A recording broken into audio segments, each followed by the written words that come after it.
Assalamualaikum warahmatullahi wabarakatuh, sahabat Amro Channel, dimanapun Anda berada, saudara-saudara berada. Eh, saya membuat konten tentang pariwisata di Indonesia yang barangkali cocok untuk dikunjungi oleh saudara-saudara kita dari Malaysia.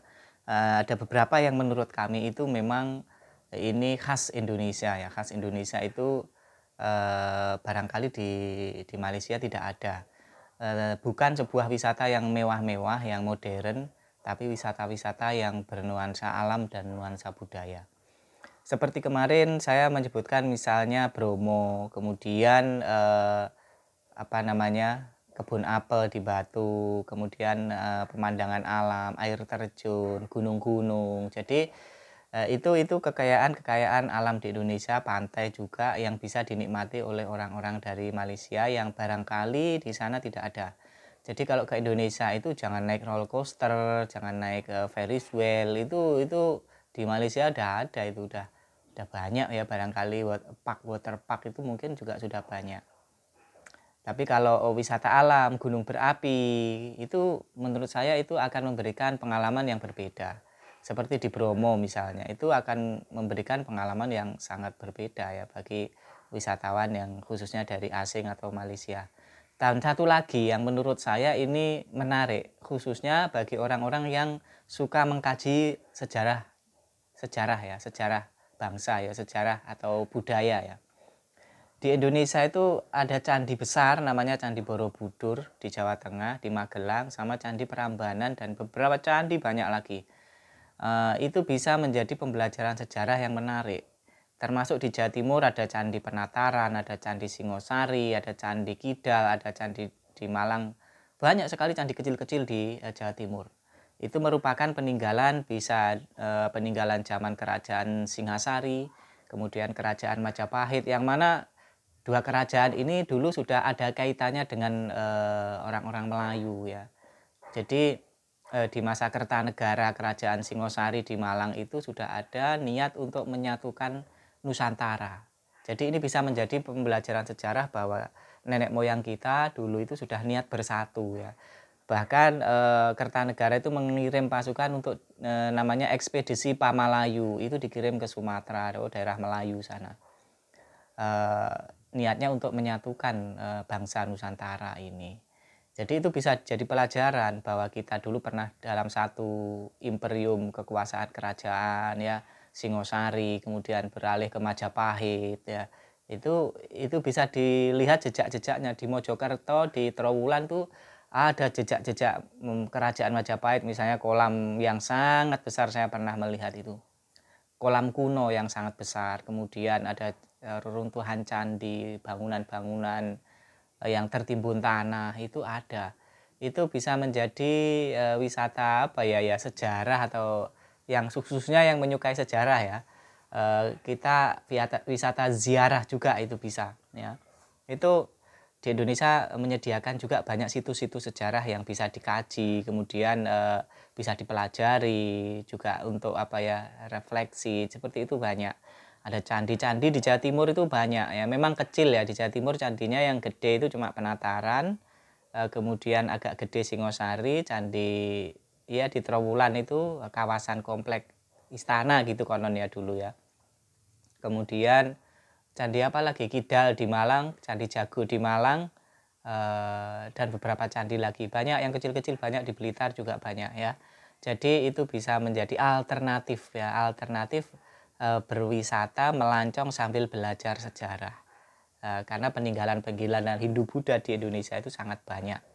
Apalagi di Jawa Tengah ada Candi Borobudur, Candi Prambanan, Candi Sewu, Candi apa namanya, di Gunung Dieng itu, Candi Dieng itu, Candi Kalasan, candi macam-macam banyak sekali, yang mana itu peninggalan masa lalu.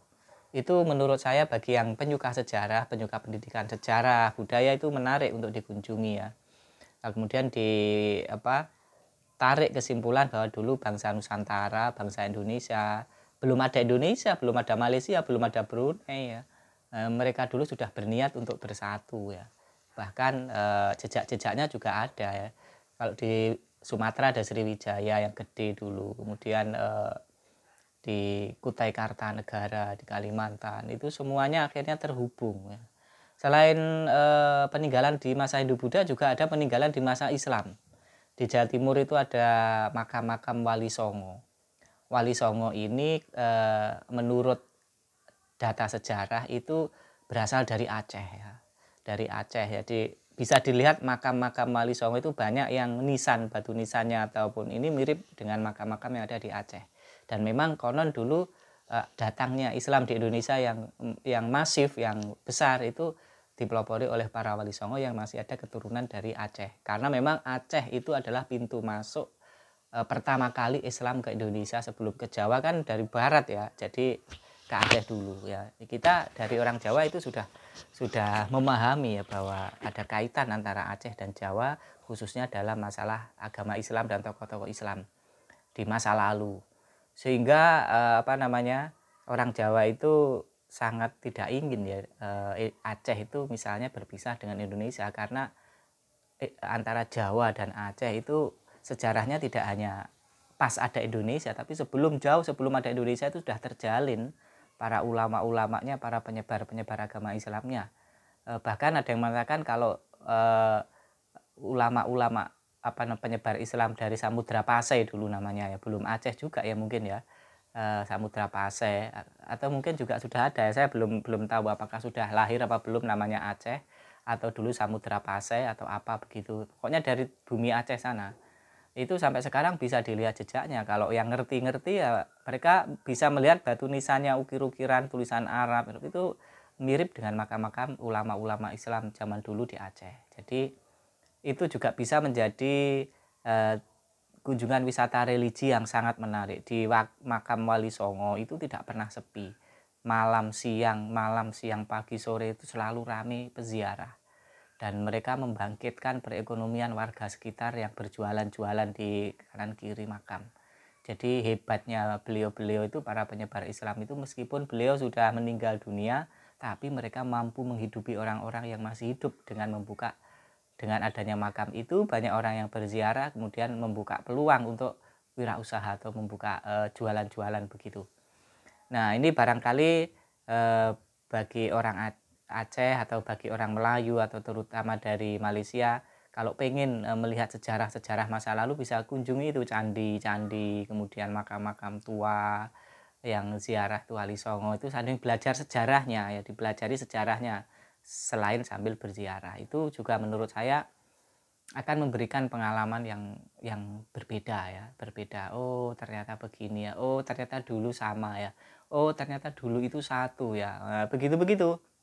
Nah, akhirnya saling menimbulkan rasa ya rasa rasa senang itu ya. Ternyata bersaudara, ternyata dulunya begini-begini, seperti itu. Tapi kalau ke Indonesia cuma ke waterpark ke apa itu ya, menurut saya tidak terlalu berkesan ya. Di mana-mana ada, di setiap negara waterpark itu ada ya. Naik roller coaster, naik Ferris wheel, naik gitu udah nggak menarik. Ke mall gitu nggak menarik lah. Wisata buatan tuh di mana-mana ada. Kira-kira begitu ya saudara-saudara. Semoga Anda semua yang dari dari Malaysia barangkali selalu dilimpahkan rezeki dan bisa datang ke Indonesia untuk melancong dan sambil belajar sejarah. Demikian, ada kurang lebihnya saya mohon maaf. Sehat selalu, jangan lupa like, komen, dan subscribe. Ikuti terus ulasan-ulasan singkat dari saya, siapa tahu ada manfaatnya. Assalamualaikum warahmatullahi wabarakatuh.